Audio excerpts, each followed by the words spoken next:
Hi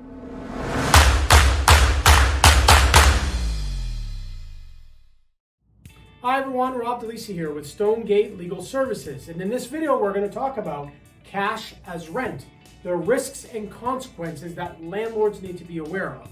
First and foremost, please understand, cash is an acceptable form of payment, but there's consequences that landlords should be aware of and things that they should put in place in case the tenant does pay in cash.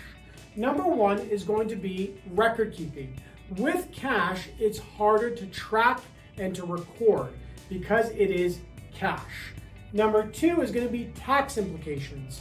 If the government of Canada feels that any income is unreported, you're risking of an audit on you and or your property. So if you can, try to avoid the cash payments. Number three is going to be loss or theft.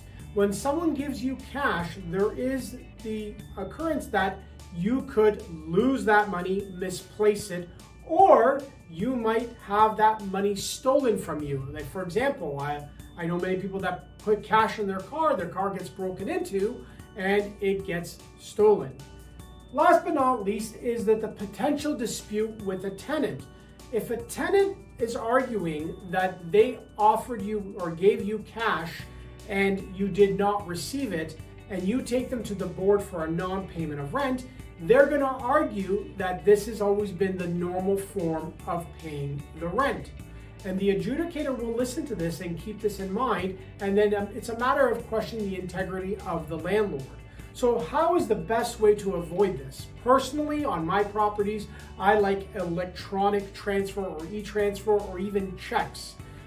It's not guaranteed that you're going to collect the money, and I know that cash is king, as many people will say, but remember, we're trying to keep ourselves out of trouble, out of the way of the government, and more importantly, having cash in hand isn't always the best way. Well, personally, I would rather have an e-transfer so that the tenant knows that they've paid, I know that they've paid, it's been recorded, and you move forward. I hope you find this video helpful. If you have any questions, let us know.